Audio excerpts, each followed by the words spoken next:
don't know, the spirit of the whole games, that it flowed with an inclusive to. I didn't see a distinction between the two. It almost flowed into one giant event, which I thought was brilliant. The best games in history.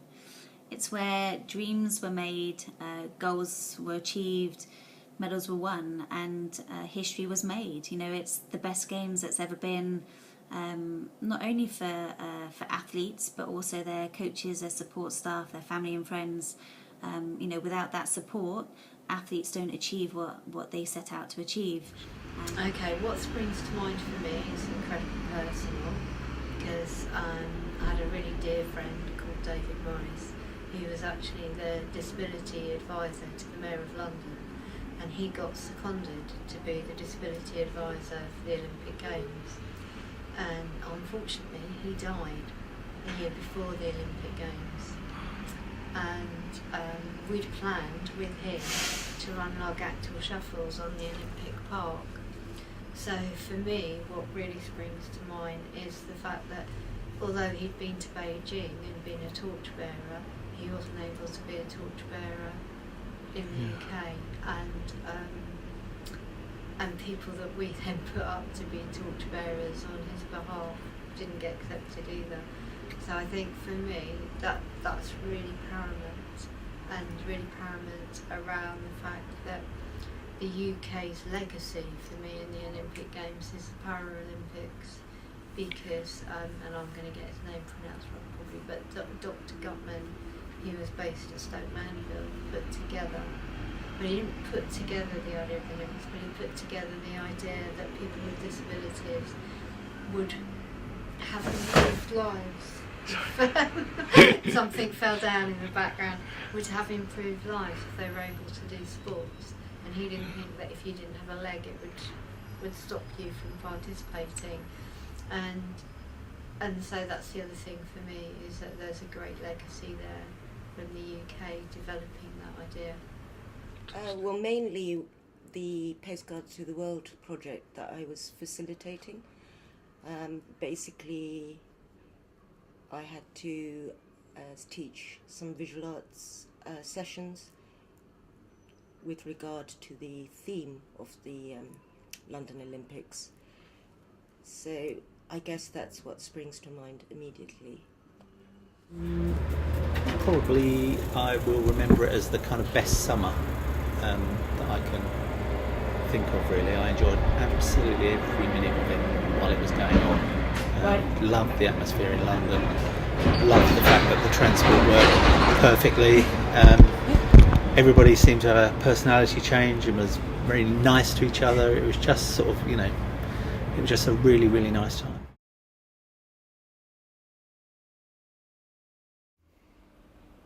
No, I'm always a spectator. I've never been a part of the Olympic Games, or any Olympic Games actually, but I do enjoy the spectacle. But on the other hand, I've become a little cynical as time has gone on. So, does that mean? Did I feel a part of it? No, not really, not at all. We just went for the day as a group from CoolTan, and it was for the Paralympics. I guess what I was struck by was the sort of atmosphere in the stadium itself. It was quite sort of electric. There were a lot of people there, and also just seeing all the athletes sort of performing live was a new experience for me. The other aspects that really struck me were things like the architecture of the buildings themselves within the park. Yes, very much so. In what way? In a way, because I've been on the park since 2008 for the construction, and I was part of the everyday Joe public who got tickets and went back onto the park for games time, and now I'm working on the legacy redevelopment of the games. So you're photographing the change? Yes, Changing environment. and I have been since 2008.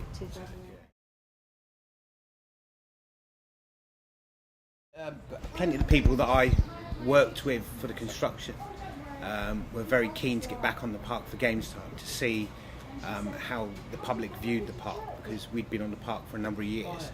often walking around and it seemed fairly empty because you had groups of construction workers here and there. But to be on the park and see thousands and thousands of people admiring the structures and the facilities that you'd helped create was an amazing feeling, and I shared that with various colleagues who had the same impression, you know. Well, I think for a lot of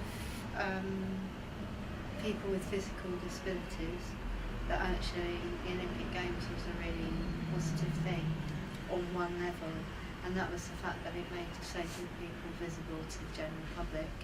And one thing that's really peculiar is during the Olympic Games, disabled people are suddenly superhuman and fantastic. Well, I've not heard a negative thing from anyone who was involved in it, really. Absolutely everybody that was involved seems to think it was a really great experience and don't regret it at all and wish they had one every year, sort of thing.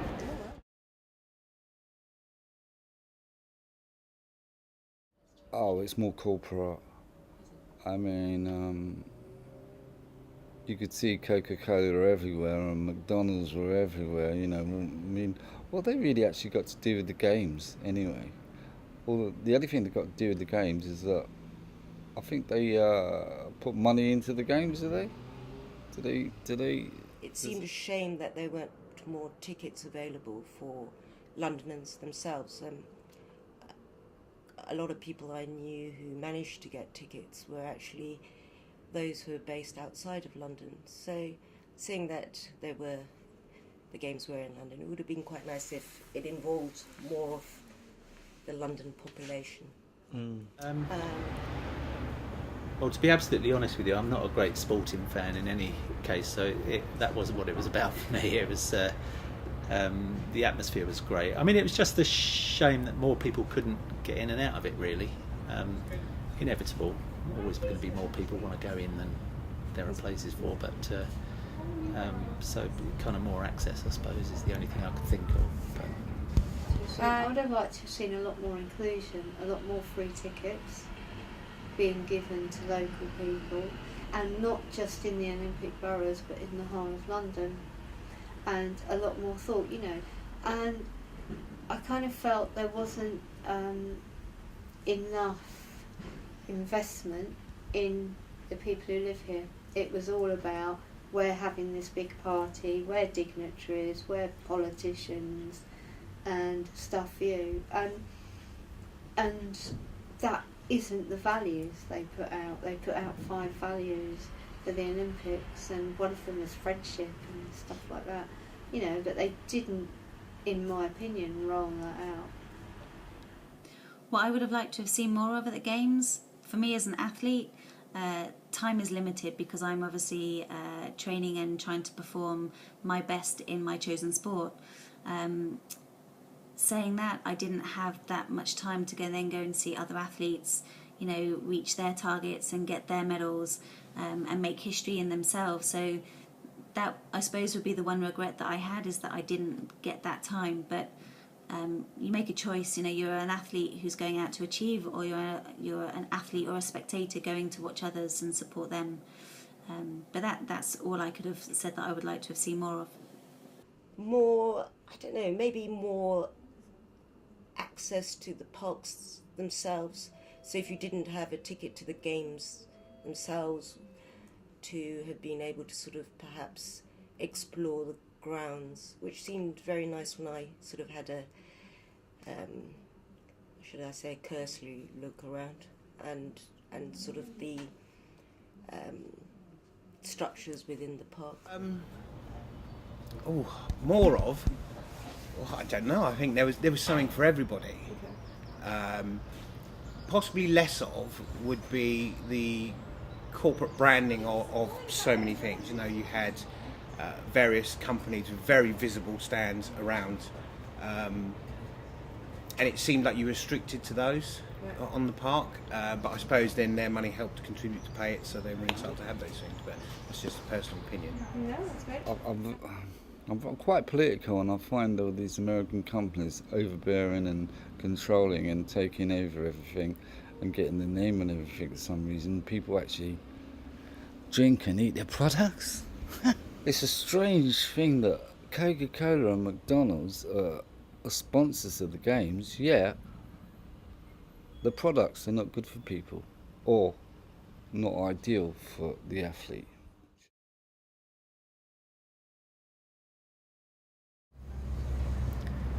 I think there's a kind of sort of holding of breath really in East London. There's a sort of, you know, there was all the outpouring of the games, and then it all kind of closed down and the works kind of thing. So now there's a sort of an expectation as it's all about to open up, and then we'll begin to see really what the legacy is all about. So at the moment we're in a bit of a kind of phony war type situation. So you don't think they're like impossible to tell? I guess one thing that maybe is a positive is probably tourism in London has now gone up, whereas last year it went down because it was too expensive. Whereas now we're probably inundated with tourists who are coming because we got that publicity, although the money again isn't filtering down because of the recession. The other thing I would say is quite ironic is rather than being positive, it's almost like everyone's forgotten about it because it's like, well, who cares? Because most people were not involved in the Olympics. I think that the Great British public have a renewed vigour for sport and pride in their country. The volunteers, the games makers especially, lots more people I know are doing volunteering in various different roles. Yeah, stuff like that. Possibly not the generation you kind of think of, because surprisingly I think that a lot of older people took to it in a bigger way than they perhaps expected to, and maybe the younger ones were kind of sort of, you know, didn't know what to expect, a bit more blasé about it. I don't know, but definitely people have been inspired by it. You know, where we are up here, people come up and you talk to them and they start to tell you stories about, you know, they were games makers or they did this and they did that. It's just kind of fond memories. People really, really, really are positive about it, I think. The impact that the Games have had 1 year on, it's left a nation inspired. It's literally transformed what people think of those people with a disability. It's broken down barriers and stereotypes that people have had. Yeah, I think it's basically put Paralympic Games on the map. You know, people have an interest in those achieving and what they're doing, and seeing what people can achieve as opposed to what they can't. Me personally, and the key issue around disabled people suddenly being, you know, wow, we've got these brilliant disabled people in the UK. It's like, oh well, now the Olympics is over, it's back to ATOS, back to cutting off everyone's benefits. Definitely. How? Definitely. I've got children myself who watch the games with me, have been inspired to do different sports such as archery, which we've never even considered before because we went and watched it. I've got friends who've got children who are doing gymnastics now. Again, I mean, they used to do usual swimming, football and stuff like that, but the kids are looking at a wider range of sports now because I think it was so accessible and visible to everybody in every sort of media, that a lot of people are taking attention of lesser known sports and trying them out. I think the young don't know what is, do they? They become educated by the older